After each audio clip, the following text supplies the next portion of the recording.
The Republican Party is going all in on the key swing state of Pennsylvania.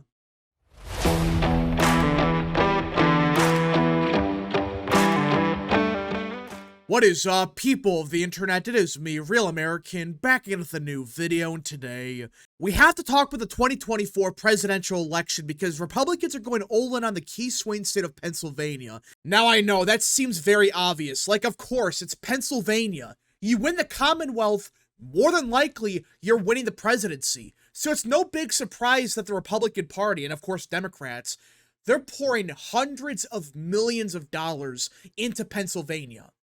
But it goes far beyond just spending money on TV ads and calling it a day. They're actually investing into a ground game. You know, something that the Republican Party has been missing for years now?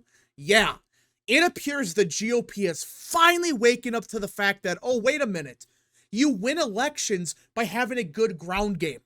And it appears that, especially in Pennsylvania, the Republican Party has built up a real ground game. Not the crap that Ronna McDaniel was pushing when she was the chairwoman, which turned out to be a complete scam, by the way. I mean, seriously, that ground game that Ronna McDaniel built up didn't do jack shit back in 2022. It was worthless, it was a waste of time, a waste of money, and you could argue the ground game was so bad that it costed us a Senate race in Nevada. For those that don't know, Adam Laxalt lost by what?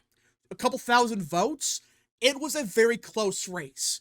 But he lost by like 2,000 votes, and it turns out that his ground game that he had was absolute dog shit. Just an example of how bad it was, it turns out that a bunch of the people knocking on doors, or they're supposed to, turns out they were in the casinos gambling money. But they were claiming, no, we were working, we were knocking on doors, totally. Yeah. That's the ground game Adam Laxalt had. And you could argue, if those people actually worked and the money was spent properly, we would have a 50-50 Senate right now. Doesn't that just irk you, by the way, that we should be at 50-50 at the bare minimum at this point in time?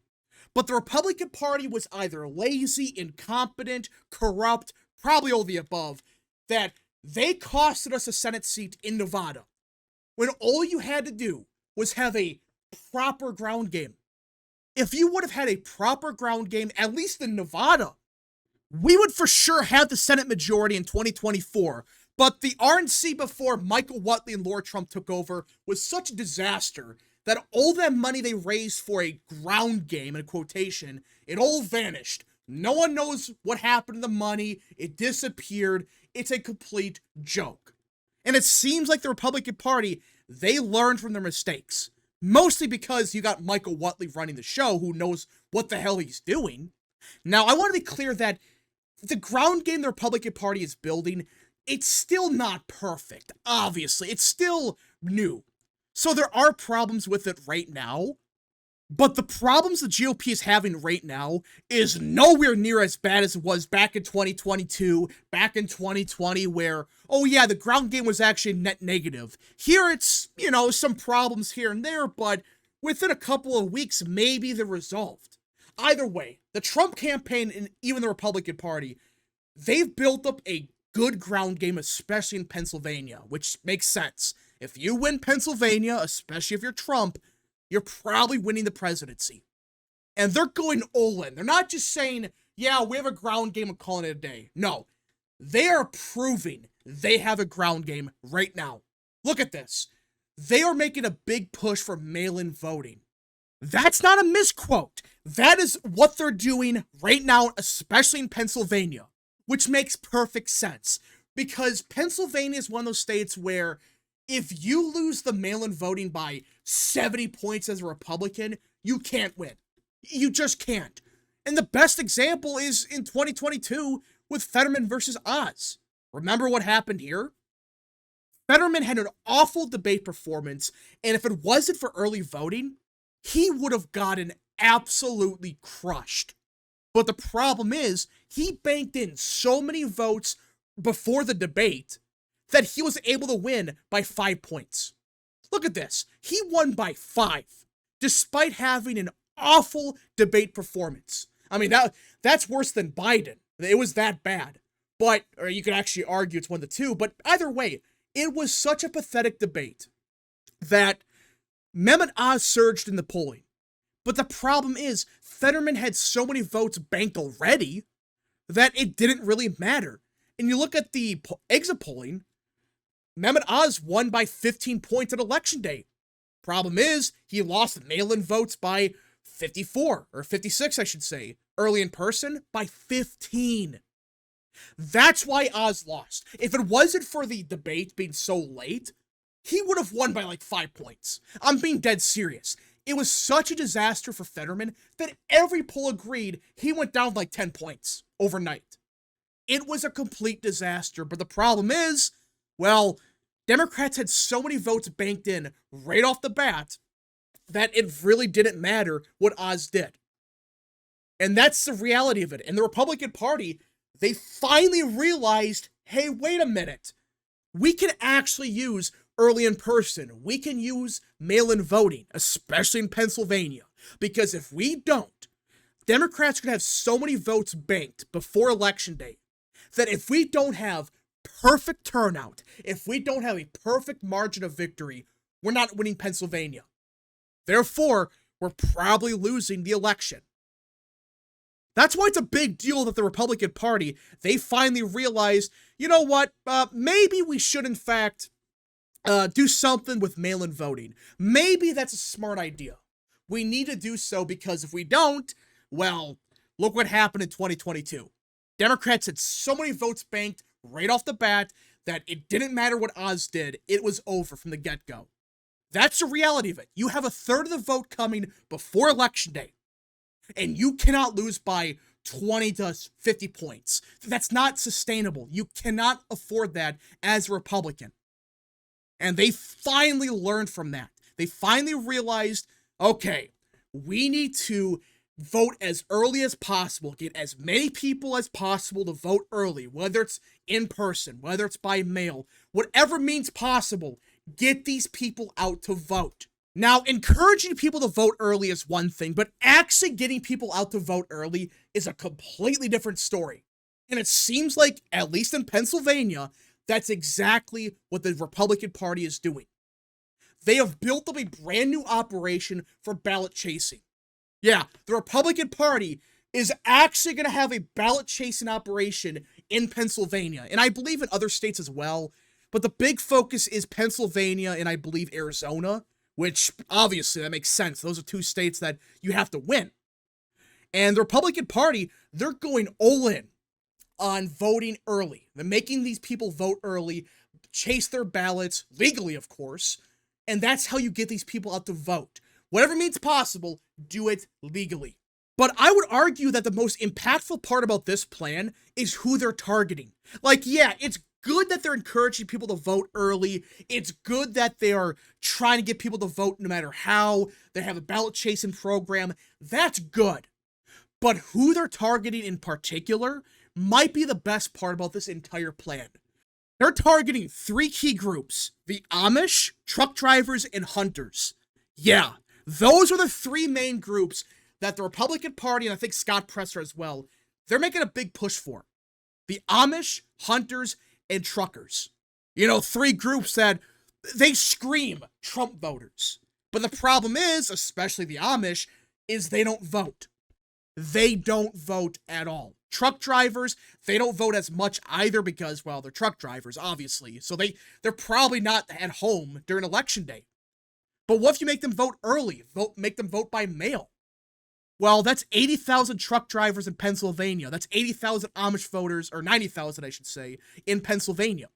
That alone is nearly double the margin of victory for Biden in Pennsylvania. That's not a misquote.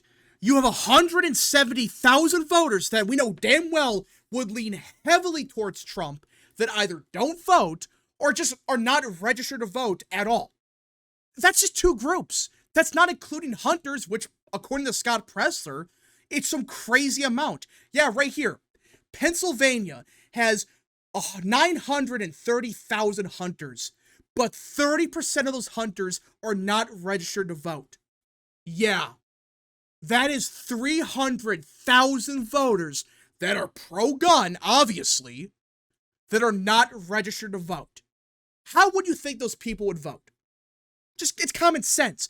They would lean towards Trump heavily, just like the Amish, just like the truck drivers. I cannot believe it took this long for the Republican Party to figure out, hey, wait a minute, there's a bunch of Republican voters that are not registered to vote. They don't vote at all. What if we put a big effort into getting these people out to vote no matter what? And of course, it's Scott Presser making the big push, but it sounds like the Republican Party and other organizations, they are making a big push for these voters. I mean, think about that. You have like 400 to 500,000 voters that you know would like break for you by like 80 points just sitting there, which really does irk me because you're telling me no one at the Republican Party before Michael Whatley and Laura Trump took over realized, oh yeah, there are 500,000 voters just sitting here. They're not registered to vote. They don't vote, whatever. They're just there. And we know damn well they would vote for us by like 80 points. What the hell was the GOP doing before Whatley and Trump took over? I mean, seriously, it took you that long? Actually, it wasn't them that found this out. It was Scott Presser doing research himself, and he realized, oh, wait a minute, there's 500,000 voters here that more than likely would vote for Trump. But they're just sitting here, they're not registered, whatever reason, they're not voting, they're just sitting here. They're free votes that we're not going for. That's just crazy to think, but that's the Republican Party. Before Trump and Whatley took over, it was a complete circus. For crying out loud, Scott Presser for like a year straight was trying to contact Ronna McDaniel. And every time he asked her a question publicly, she ignored him. You know, the guy that's trying to help you win? Yeah, just ignore the guy that figured this out, figured out a gold mine in support. Yeah, just ignore him. We don't need his support. We don't need his insight. So what the hell were you doing then? If you couldn't figure this out, but some random guy off the street effectively was able to realize, yeah, 500,000 voters for free, we can just go target. That's just common sense. It makes you really wonder. What the hell were they doing beforehand? Where was the money going? Who was in charge of data at the Republican Party? You're telling me that no one noticed this? It's absolutely crazy to think that I didn't even realize we had this many potential voters just sitting here. But we do. And the Republican Party decided, you know what? We're not going to talk about them. We're not even going to think about them. But that changed when Whatley and Trump took over. This is good stuff. This is the kind of stuff that we need to win Pennsylvania. It's not just suggesting people to vote. It's not just, oh yeah, we're going to ballot chase votes, which is good also. But it's also getting new voters to register. Especially ones that would vote for Trump by 80 points or whatever. It's small steps in the right direction, but we needed this 5 years ago. Not now. But I'm glad the GOP, in just a couple of months, built up an early vote operation that took Ronna McDaniel, 10 years to even think about? That is insane that it took this long to build up this program, but it's better late than never.